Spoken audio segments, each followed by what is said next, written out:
빌립보서 2장 5절에서 8절 말씀 제가 봉독해 드리겠습니다. 너희 안에 이 마음을 품으라. 곧 그리스도 예수의 마음이니 그는 근본 하나님의 본체시나 하나님과 동등됨을 취할 것으로 여기지 아니하시고 오히려 자기를 비워 종의 형체를 가지사 사람들과 같이 되셨고 사람의 모양으로 나타나사 자기를 낮추시고 죽기까지 복종하셨으니 곧 십자가의 죽으심이라. 아멘. 할렐루야.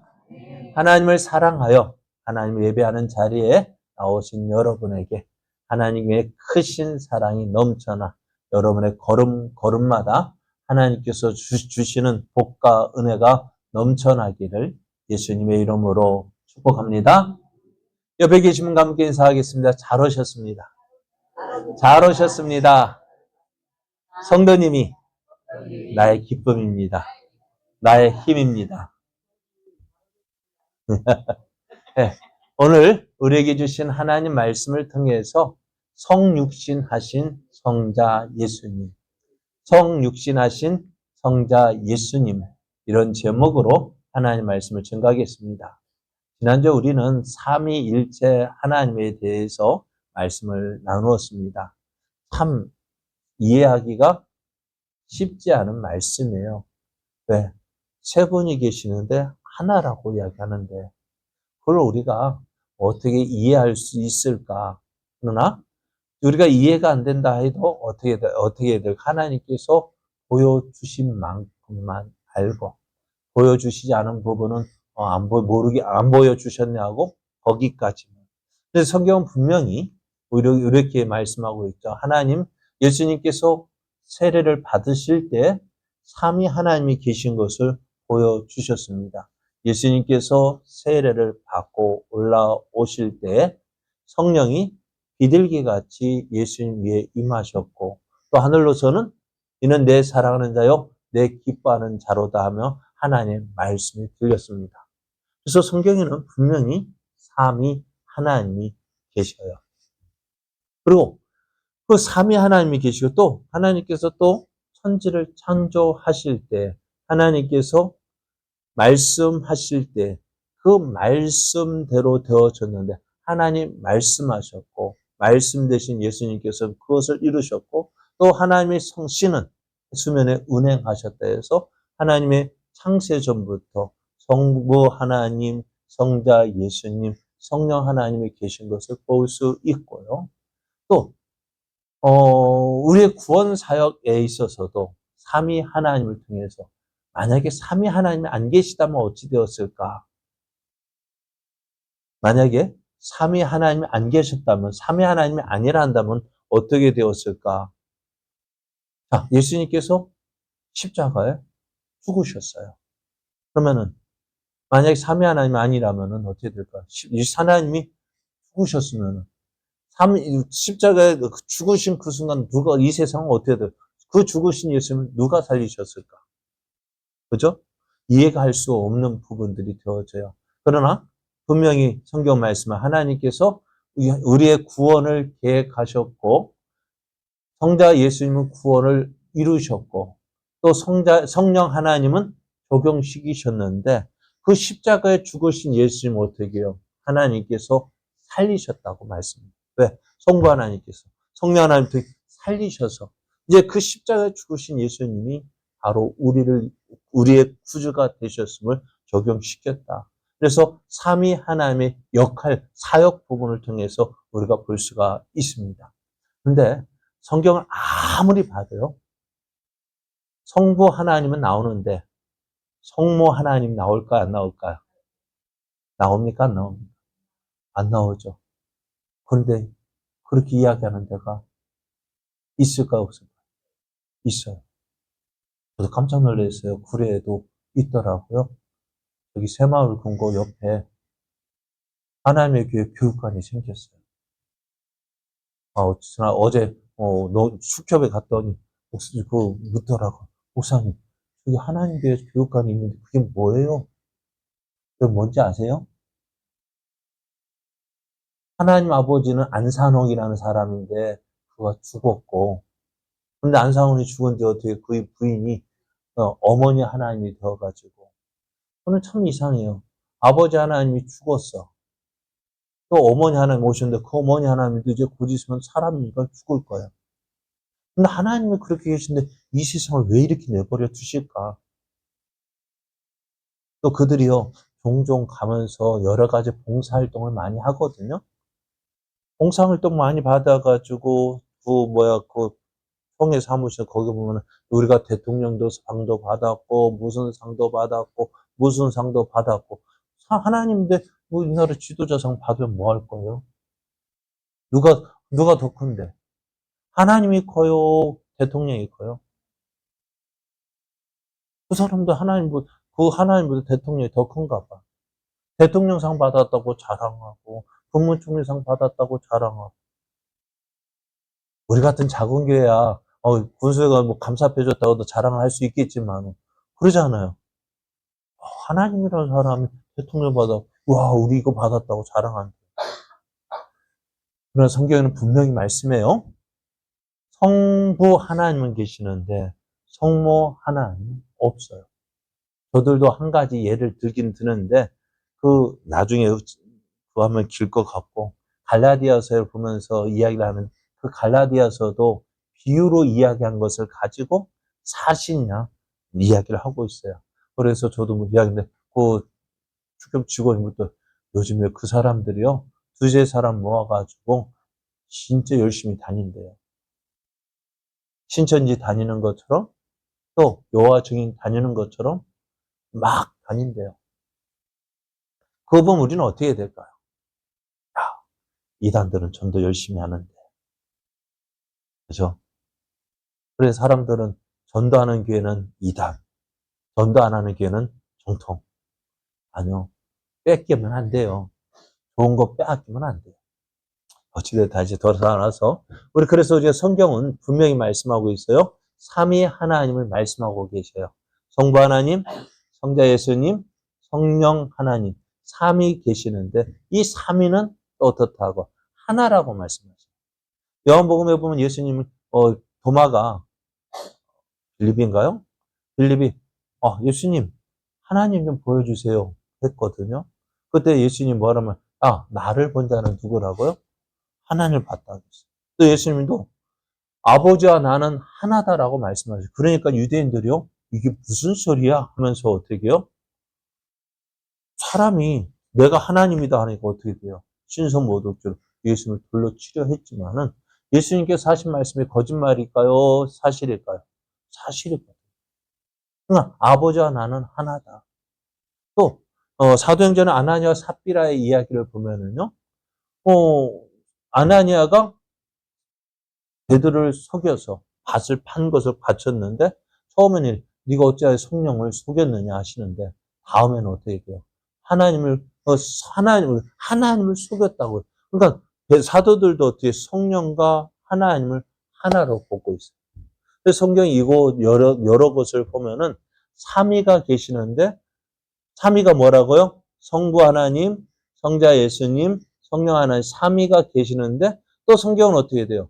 하나라고 말씀해요. 우리가 기도할 때 좀 헷갈릴 때가 있죠. 하나님을 불러야 될지, 예수님으로 불러야 될지, 성령님으로 불러야 될지, 누구를 불러야 될까요? 아무나 부르면 돼요. 여러분 마음대로 입맛 당기는 대로 불러도 하나님은 알아들으셔요. 그러나 대체로 우리가 예수님을 부르기도 하고 하나님을 아버지를 부르기도 하죠. 자, 그래서 오늘 우리가 삼위 하나님이 계시는데 성부 하나님은 지난번 말씀 오늘 이제 성육신하신 성자 예수님을 말씀을 나누고자 합니다. 예수님께서 이 땅에 오신 것은 어떻게 오셨느냐? 하나님이 사람의 몸을 입고 오셨다라고 얘기합니다. 그래서 이것을 성육신이라고 이야기합니다. 사람으로 오셨다고 이야기합니다. 그래서 예수님은 완전한 하나님이신 동시에 또 완전한 인간이셨습니다. 그래서 이거 우리가 신앙생활할 때 이것을 제대로 이해하는 것이 매우 중요합니다. 그래서 우리가 성육신 하신 예수님, 그래서 첫 번째, 완전한 하나님이시고 완전한 인간이라는 사실입니다. 예수님은 창세 전부터 하나님과 함께 계셨습니다. 만물이 그 예수님을 통해서 창조가 되어졌습니다. 앞에서 말씀드린 대로 하나님께서 빛이 있으라 할 때 어떻게 해요? 빛이 있으라 할 때 그 말씀 대신 예수님께서 어떻게 해요? 그것을 이루셨다. 그래서 예수님은 완전한 하나님이시면서 완전한 인간이었습니다. 그래서 우리가 그런데 성경을 읽다 보면은요, 좀 어떻게 아버지보다는 아들이 조금 못한 것 같고, 또 성령님은 어떻게 돼요? 또 성자 예수님보다도 조금 못한 것 같고, 그렇게 오해할 수 있는 부분은, 근데 오늘 말씀을 보면 예수님이 하나님보다 조금 못한 부분처럼 보이는 것은 무엇 때문이냐면요, 예수님의 겸손한 모습 때문입니다. 예수님의 그 겸손한 모습을 오늘 우리가 읽은 본문에서 말씀해 주고 있는데요. 너희 안에 이 마음을 품으라. 곧 그리스도 예수의 마음이니, 그는 근본 하나님의 본체라고 했어요. 본체라는 말이 뭐예요? 하나라는 사실인데요. 하나님과 동등됨을 취할 것으로 여기지 아니하시고 오히려 자기를 비워 종의 형체를 가지사 사람들과 같이 되셨고, 사람의 모양으로 나타나사 자기를 낮추시고 죽기까지 복종하셨으니 그 십자가에 죽으심이라 했습니다. 그래서 오늘 여기 7절 말씀에 보면 자기를 비웠다라고 했습니다. 자기를 비웠다라는 것은요, 무엇이냐면 잠시 내려놓으셨다는 거예요. 무엇을 잠시 내려놓으셨냐면은 예수님께서 이 땅에 공생애의 사역을 하실 때 하나님의 본래의 본래의 모습, 그러니까 외형적으로 드러난 하나님의 영광의 모습, 그것을 잠시 내려놓으신 것이지, 그것을 어떻게 해요? 영원히 포기한 것이 아니라는 거예요. 예수님이 이 땅에 태어나신 것, 즉 성육신 되신 것은 이미 하나님이신 예수님의 본질 위에 인성을 덧입으신 것이라는 거예요.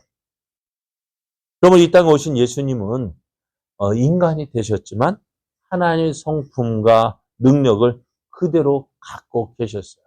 그래서 예수님께서 우리가 보면은 예수님께서 귀신을 향해 명하실 때 어떻게 해요? 사람의 몸으로 계셨지만은 귀신을 볼 때 어떻게 해요? 귀신을 향해 명할 때 그 귀신이 어떻게 해요? 예수님 말씀에 그대로 순종하는 이유가 뭘까요? 예수님의 성품이 그냥 그대로 있기 때문에. 그러니까 예수님을 본 그 귀신들이 어떻게 하던가요? 예수님을 알아봤을까요? 몰라봤을까요? 왜요? 어떻게 알아봤을까요? 귀신같이 알아보긴 하는데. 그러니까 이 영물인 그 귀신이 예수님을 보니까 누가 같은 거예요? 하나님은 못한 존재가 아니라 하나님과 같은 분으로 그 귀신도 인정하고 그 하나님 앞에서 벌벌 떨었던 거예요. 그러니까 우리에게 나타난 모습은 사람의 모습으로 보여줬지만은 하나님의 성품과 능력은 그대로 가지고 계셨습니다. 그래서 그것을 보여줄 수 있는 단어가 또 뭐냐면은요, 오늘 6절에 보면은 하나님의 본체라는 말씀이고요. 7절에 보면은 종의 형체를 가졌다라는 말씀인데요. 이 본체와 형체라는 말을 헬라어에서는 또 같은 말로 쓰고 있는 거예요. 모르페라는 말로 쓰고 있는데요. 이 말은 어떤 것의 본질 자체를 가리키는 말이었어요. 그래서 6절에서 말하고 있는 하나님의 본체라는 말은 예수님이 하나님의 본질 그 자체였다. 하나님 그분이라는 사실을 말하고 있고요. 7절에서는 종의 형체를 가졌다는 이 말씀에서는 인간의 본질 그 자체였다는 것을 말합니다. 그러니까 하나님의 모습, 하나님의 본체를 가지고 계신 동시에, 그러니까 하나님 본체이기 때문에 하나님과 똑같은 분이시지만 그걸 어떻게 해요? 사람으로 오셨기에 그를 취할 것으로 여기지 않고 오히려 종의 형체를, 자기를 비워서 그 모든 거 다 내려놓고 종의 형체를 가졌다는 거예요. 요즘 저 가끔 그러니까 종종 군대 가면은 어떤 특수 훈련을 받을 때는 어떻게 될까요? 종종 우리가 할 때 너하고 나하고 좀 맞설 때, 야, 계급장 떼고 한판 붙자라고 얘기하죠. 맞아요? 틀려요? 계급장 떼고 한판 붙자라고 이야기합니다. 그게 무슨 말일까? 원래 그거 가지고 있지만 어떻게 돼요? 그러니까 그것처럼 어떤 훈련을 받을 때, 그 훈련을 받을 때는 계급장이 필요한 것이 아니라 훈련병으로 들어가는 거잖아요. 거기에는 장교도 있고, 부사관도 있고, 일반 사병도 있지만, 그 훈련을 받을 때는 어떻게 될까요? 그 계급이 필요한 거야, 아니에요? 계급은 없는 거예요. 그것처럼, 예를 들어 내가 장교였지만 그 훈련에 임할 때는 어때요? 그 훈련받는 하나의 훈련 받는 사람이지. 근데 어떤 사람 내가 누군데 하고 내세우면 어떻게 돼요? 훈련 받을 때. 아니잖아요. 훈련 받을 때는 어떻게 보면은 종종 그러더라고요. 영화 같은 데 보면은, 연어가, 우리가 자기 계급이 장교인데도 부사관한테도 쩔쩔 경례해요. 왜? 훈련 받을 때는 어떻게 돼요? 훈련병이기 때문에. 그렇지만 예수님께서 이 땅에 오셨을 때는 하나님이시지만 어떻게 해요? 그 하나님의 그 본체를 어떻게 해요? 비워 내려놓고 그 훈련병의 모습으로 임했다는 거예요. 그러니까 어떻게 되면 이 성육신이라는 말을 이야기할 때 참 이 성육신 하셨다는 건 참 엄청난 사건이에요. 옛날에 뭐 영화 같으면 임금은 이제 한밤중에 사복을 입고 어떻게 해요? 암행이라 하나요? 백성들이 어떻게 사는지 살피는 모습이 나오고요. 또 예전에는 대통령도 그런 모습으로 다니기도 했잖아요. 그러면은 예를 들어 대통령 어느 날 어디에 갑자기 탁 나타났다 어떨까요? 사람들 깜짝 놀라죠. 그것처럼 잠깐 나타난 것도 그렇게 깜짝 놀라는데 근데 예수님께서 어떻게요? 하나님께서 사람의 몸으로 이 땅에 태어나셨다는 것. 얼마나 엄청난 사건일까요? 그래서 우리가 이 사건, 예수님께서 이 땅에 오시 사람의 몸으로 태어난 그 사건을 두고요. 온 지구가요. 성탄절, 크리스마스라고 해서 떠들썩하게 축하하잖아요. 그런데 참 이상하죠. 예수님 오신 것을 축하하는 것이 아니라 놀기 위해서 축하하는 것 같아요. 그러나 오늘 성육신, 예수님께서 이 땅에 태어나신 것은 예수님의 겸손이 얼마나 엄청난 것인지 보여주는 사건입니다. 사실 이 겸손이라는 것이 누가 그러잖아요. 겸손은 어려워. 겸손하기가 쉬울까요? 어려울까요? 참 사람이라는 것이 그 자존심 때문에 그 자존심 내려놓기가 쉽지 않잖아요. 그래 얼마나 그러면 겉벌이 몇 발? 겉벌이 서말입니까? 그래. 그게 뭐예요? 내가 아무리 힘들어도 그래 내 자존심 그 자존심 내려놓기가 쉽지 않아요. 그럼 오늘 우리도 그 자존심 때문에 어떻게 해요? 내려놓질 못하는 것들이 얼마나 많아요. 그 조금 내려놓으면은 어떻게 돼요? 화목할 수도 있고, 하나가 될 수도 있고, 더 잘 될 수도 있는데, 그 자존심 때문에 어떻게 해요? 자존심 조금 내려놓고, 예를 들어서 잘못했다 하면은, 그거 해결될 일인데, 그 자존심이 뭔지, 집에서 내가 누군데 하는 그 자존심 때문에. 내가 누군데 하는 그것 때문에 어떻게 해요? 허리를, 허리를 구부리지도 못하고, 목에 힘주니까 어떻게 해요? 목에 디스크 생기고, 허리에 디스크 생기죠. 조금 겸손하면 어떻게 될까? 아이, 그랬다는 것이 우스갯소리입니다. 예, 진짜 내가 디스크 걸렸는데, 그게 아니라 그냥 우스갯소리예요. 저도 디스크가 있어요. 그러니까, 어, 그러니까 조금만 숙이면은 해결될 일도 쉽게 그 자존심 때문에 오래오래 끌잖아.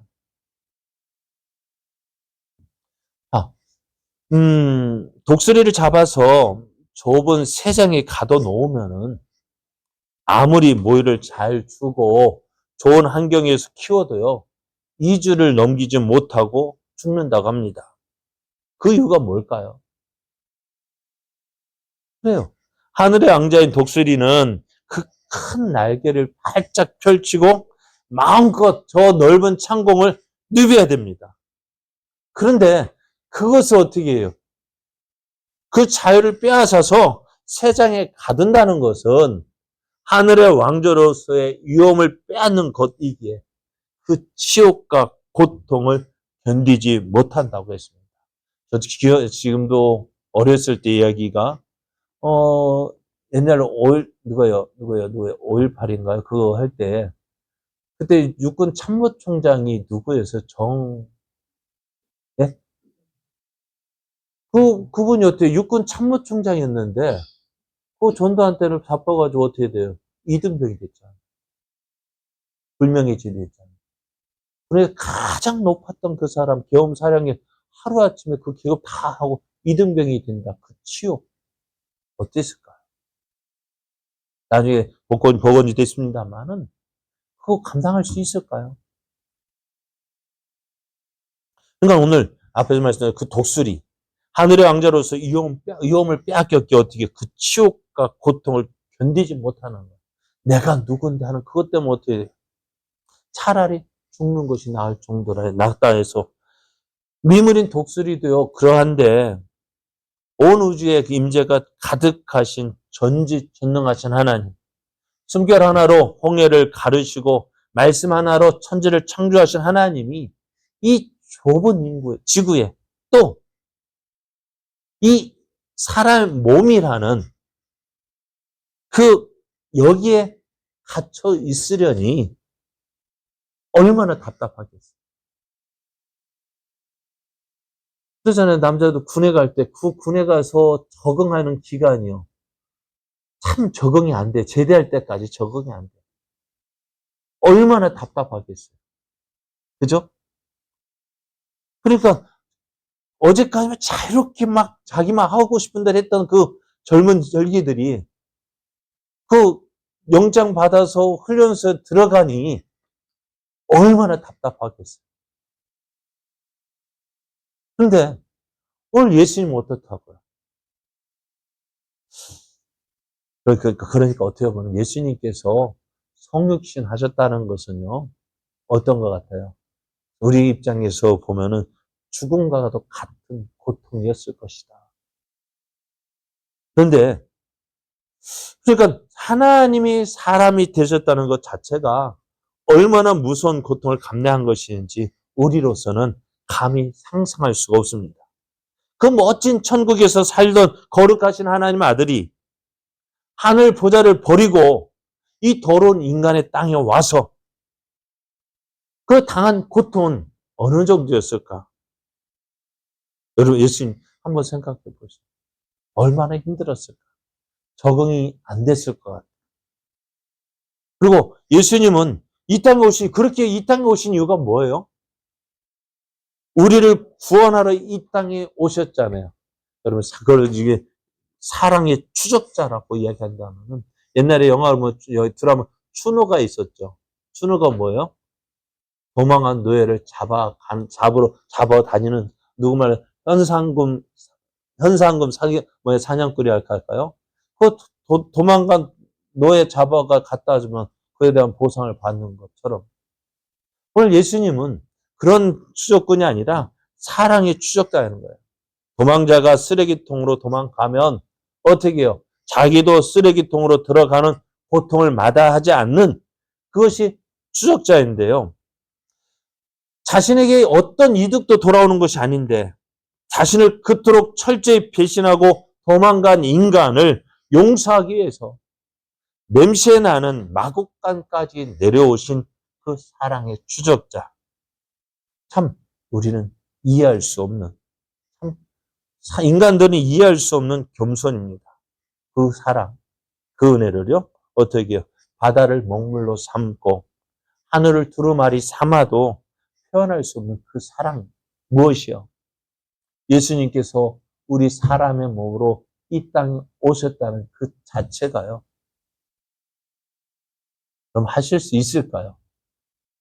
이러한 사랑, 내가 누구를 위해서 내 모든 것 다 포기하고 낮아질 대로 낮아지고 내가 누리고 있는 것 다 내려놓고 그 내가 내세울 수 있는 권리나 그거 다 내려놓고 그 사람을 위해서 옛날에 보면 평강공주 있었잖아요.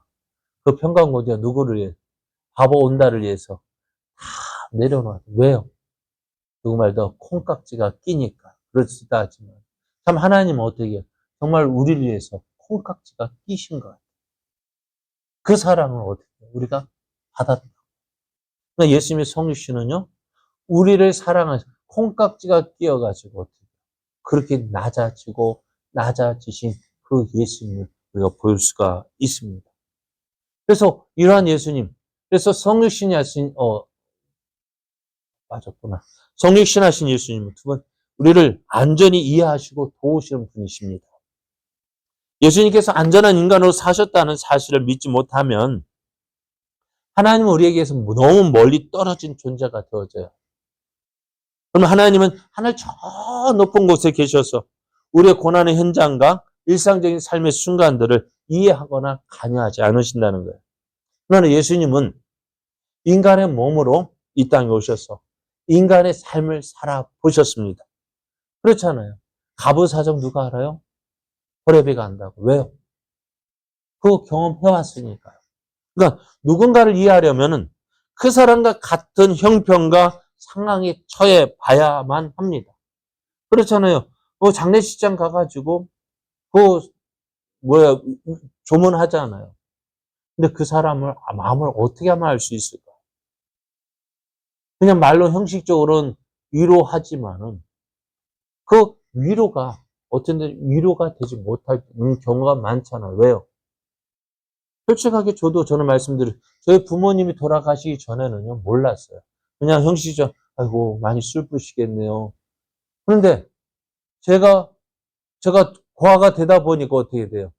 이제 그 사람 마음을 조금은 이해가 되는 거예요. 에이, 너의 마음이 이렇게 했구나. 그러니까, 예를 들어, 장례를 다 마치고 돌아왔을 때, 그때 마음은 어떻게 할까? 알까요? 모를까요? 저도 경험하지 못했을 때는 몰랐는데, 참 얼마나 허전했던지. 그 마음을 내가 경험해 보니까 아는 거예요. 그러니까 예수님께서 성육신 하셔서 이 땅에 오셔서 우리 사람과 같이 되셨기에 어떻게 돼요? 우리의 모든 사정과 형편을 아시는 거예요. 예수님께서 배 고픈 사람 마음 알까요? 모를까요? 네? 알까요? 모를까요? 알죠. 왜? 예수님 40일 동안 굶어 보셨죠. 그러잖아요. 배반의 아픔 알까요? 모를까요? 네? 가장 믿었던 제자. 가룟유다. 돈 상자까지 맡길 정도의 가장 믿었던 그 가룟유다가 예수님을 팔아버렸어요. 배반했어요. 우리도 그런 일을 당하지는 않았지만 그런 일까지 당하셨고요. 사랑하던 제자 모른다. 난 그가 누군지 모른다. 부인했습니다. 그런 아픔을 예수님께서 경험하셨기 때문에 우리의 사정과 형편을 너무나도 잘 아시는 거예요. 그러니까 예수님께서 어떻게 우리가 어떠한 형편이 있는지 어떠한 사정이 있는지 다 아신다고요. 그렇기 때문에 우리가 하나님 앞에 예수님 앞에 우리의 사정과 형편을 말씀을 기도하면 어떻게 될까요? 그래 내가 네 마음 알아. 내가 네 마음 알아. 네 형편 알아. 그 말씀 사람이 어느 때 위로받냐면 내 마음을 그러니까 상황 형편 그게 해결되기 내 마음을 알아주는 사람 알아주지 않기 때문에 화가 나는 거죠. 부부싸움은 왜 일어날까요? 서로가 자기 사정만 이야기하기 때문에 그래요. 그 마음을 조금만 이해해 준다면 지난번에 잠깐 TV로 봤는데 오은영 씨 그거 봤는데 결혼 지옥인가 봤는데 여자가 옷이 없다 해요. 어디 그 TV 출연하기 위해서 인터뷰를 해야 되는데 인터뷰하러 나갈 때 옷이 없는 거예요. 아이를 키우다 보니 몸도 부럽고 그러면은 그때 옷이 없네, 옷이 없네 하니까 남편은 어떻게 해요? 옷 없어? 그럼 사러 가자. 맞아요, 틀려요, 남자들. 옷 없다 하면 어떻게 돼요? 사러 가야죠. 그죠? 근데 여자의 마음은 참 신기해. 모르겠어요. 옷이 없다 하면 우리가 남자 같은 마음은 어떻게 해요? 옷 사러 가자 하면 되는데, 여자는 어때요? 아니야, 여보. 그거 아무거나 입어도 당신은 예뻐. 응. 그 말을 듣고 싶다는 거예요. 그래, 참, 남자가 못 알아. 그러니까 어떻게 해요? 그러니까 답답한 거. 그러니까, 근데 지금 저도 답답해요. 저도 어떻게 보면 부부싸움 하는 이유가 내 마음 몰라준대요. 내 마음 어떻게 알아요? 말도 안 하는데 어떻게 알아줘요? 그런데, 예? 네? 요가하는 사람이 잘못이래. 여보 들었지? 음. 그러려냐고 살아야 되는데. 그래. 그러니까 오늘 예수님이 어떻게, 내 마음, 그래, 네 마음 알아. 그 말만 들어도 어떻게 돼요? 다 풀어지는. 그러나 오늘 예수님께서 우리의 사정을 이야기할 때, 하나님, 나 이런 거 아시죠? 그러면 예수님 모르면 어떻게 될까요? 솔직히 우리가 어떤 이야기 할 때, 그 사람 어떤 이야기 하면은, 내가 모르면 어떻게 돼요? 공감이 안 되면 어떻게 될까요? 대화가 안 돼요. 그런데 공감해주기를 원하는. 우리도 기도라는 것도 그래요. 예수님이 내 말, 그래, 내가 네 마음 알아. 힘들었지? 어려웠지? 내가 네 마음 알아. 내 너 도와줄. 그럴 때 어떻게 될까? 그게 위로가 되어지고, 그러니까 그게 또 힘이 되어지는 거예요. 내 마음 알아주니까. 상황은 바뀌지 않을 수도 있지만, 나를 알아주는 사람이 있으니까 어떻게 돼요? 이겨낼 수가 있는 거예요. 그러나 이해해 주는 것만으로 끝나고 도움을 줄 수 없다면은 무슨 의미가 있을까요? 그래, 그래, 알아. 네 마음. 그러나 예수님은 그것으로 끝나는 것이 아니라 어떻게 해요? 우리 사람의 몸을 입고 우리의 인간의 것들을 다 겪었기에 그러니까 그 예수님을 보면서 어떻게 해요? 그 예수님은 우리를 충분히 도우실 수 있는 그 능력을 가지고 있다는 거예요. 이해할 뿐만 아니라 하나님이시기에 우리를 넉넉하게 도우실 수 있다는 거예요. 그러니까 어떻게 예수님은 인간이시지만 우리가 똑같은 인간이시지만 우리와는 달리 하나님이라는 사실입니다. 또 그렇기 때문에 예수님은 안전한 하나님이며 완전한 인간이라는 사실을 믿어야 균형 잡힌 건강한 신앙생활을 할 수가 있습니다.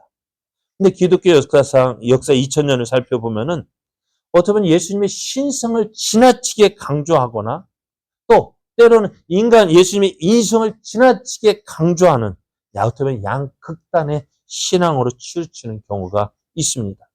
만약 예수님만의 신성만을 강조한다면 예수님을 우리의 삶으로부터 너무나 동떨어진 존재로 몰아가게 될 것입니다. 그러니까 예수님은 하늘의 높은 곳에 계셔서 우리의 매일의 고난과 일상적인 삶의 순간을 이해하거나 또 관여하지 않는다. 그렇게 판단을, 그런 식으로 예수님을 보기 시작하면은 우리가 누구를 닮으면 예수님을 닮는다는데 이 땅에서 삶은 아무 가치 없는 것으로 여기게 돼요. 네. 우리가 예수님께서 우리에게 주어진 삶은 이 땅의 삶도 중요하거든요. 근데 우리는 이 땅의 삶은 무가치한 것은 저 천국만 생각하다 보니까 어떻게 이 땅에서 삶을 평가절하하는 잘못된 습관이 있는 거예요. 별거 아닌 것으로 생각합니다. 반대로 예수님의 인성만을 극단적으로 강조한다면은 어떻게 되냐면은 예수님은 우리가 본받아야 할 위대한 모범이 됩니다. 그때 중요하게 생각하는 건 윤리입니다. 가난한 이들을 돕거나 병든 자들을 치유하는 듯 세상 속으로 뛰어들어서 무엇인가를 해야 하는 것으로 생각합니다. 하지만 우리가 기억해야 될 우리가 신앙생활하는 것은 균형을 맞춰야 돼요. 어떻게 해요? 예배와 기도, 초자연적인 믿음도 있고요. 또 어떻게 해요? 이 땅에서의 사회생활도 있는 거예요. 그러니까 건강한 신앙생활은 어떤 거냐면요. 우리가 세상 속에서 존재하는 일에도 최선을 다하는 거예요. 뿐만 아니라 영적을 예배를 드리는 일에도 최선을 다하는 것을 요구합니다. 옛날에는 무엇만을 강조했을까요? 예? 믿음이 좋으면 다 어디 가야 됐어요? 예? 옛날에는 믿음이 좋으면은 조금 열심히 있다가 하면 뭐 되라고 얘기했어요? 예? 목사 되라고 했어요. 신학교 목사 되라. 저도 그때 속했던 사람이기 때문에 이었거든요. 근데 지금은 그렇지 않아요. 꼭 목사가 되어야만 하나님의 일을 하는 것이고, 그럼 다른 일은 아닐까요? 아닙니다. 하나님께서 내게 맡겨주신 삶의 현장에서 하나님의 영광을 드러내는 그 일이 하나님의 일이라는 것입니다. 그래서 우리가 교회가 세상 속으로 뛰어들어서 가난한 이들을 돕거나 또 병든 자들을 치료해 주는 일들 해야 합니다. 하지만 그 이상으로도 강조해야 될 것이 뭐냐? 예배와 기도, 믿음 생활입니다. 존귀하신 하나님과 교제하는 것입니다. 그래서 이것이 규정이 잡혀야 돼요. 왜? 예수님은 완전한 하나님이신 동시에 완전한 인간이시기 때문에 그렇습니다. 우리는 예배 생활을 저도 자주 말씀드려요. 예배 신앙생활은 어디에서 하는 거예요? 신앙생활은 어디에서 하는 거예요? 교회에서도 하고 교회 밖에서도 해야 돼요. 근데 많은 사람들 우리가 이분적으로 우리 교회는 그렇게 기도하는 걸 못 봤는데 세상 가운데서 살다가 세상 일만 하다가 세상 죄만 짓고 왔습니다. 그럼 뭐예요? 여기서 교회하고 저기하고 뭐 다른가요? 그러니까 그것을 자꾸 나누다 보면은요, 예수님은 오직 주일날 교회 안에서만 우리의 주님이 되시고, 교회 안에서 예배하고 사역하는 것만이 거룩한 일이 되고, 주중에 제약된 세상에 푹 빠져서 일하는 것은 지극히 세상적이고 더러운 일이라는 논리가 되어지는 것입니다. 그러나 예수님은 평일에도 우리와 함께 하시는 하나님이십니다. 우리의 삶 전체가 주님의 것입니다. 우리가 하는 모두가 예배의 행인 거예요. 그러니까 이 시간 우리가 앉아서 예배하는 것뿐만 아니라, 그럼 오늘 예전에 기도가 노동이다라고 이야기하잖아요. 기도하면 우리의 삶이 예배가 되어지는 거예요. 그래서 크리스천에게 있어서 세속적인 행위라는 것이 없습니다. 우리는 세상 가운데 세상 속에서 존재하는 일에도 최선을 다하고, 영적인 예배를 드리는 일에도 최선을 다해야 합니다. 그것이 오늘 예수님을 믿는 자의 모습인 것입니다. 예수를 믿는 자는 예수님 어떤 분, 완전한 하나님이신 동시에 또 완전한 사람이셨습니다. 그 예수를 믿는 우리들 어떻게 해요? 신앙생활은 교회에서만 하는 것이 아니다. 교회 밖에 어디서 더 열심히 해야 되느냐? 밖에서 더 열심히 해야 돼요. 왜요? 우리가 세상으로 보내심을 받았기 때문에. 그래서 교회는 뭐라고요? 주유소. 그 어찌 잘하셔요? 교회는 주유소입니다. 아무리 좋은 차, 기름 안 넣으면 달릴 수 없습니다. 기름 넣어야 달릴 수 있어요. 교회는 은혜로 충전해서 밖에서 그 은혜로 말씀의 능력 힘입어서 함께 하신 그 주님을 의지하면서 받은 은혜를 나눠주는 삶이 우리가 진정한 믿음 생활이고, 정말 그것이 예수님을 닮아가는 삶인 것입니다.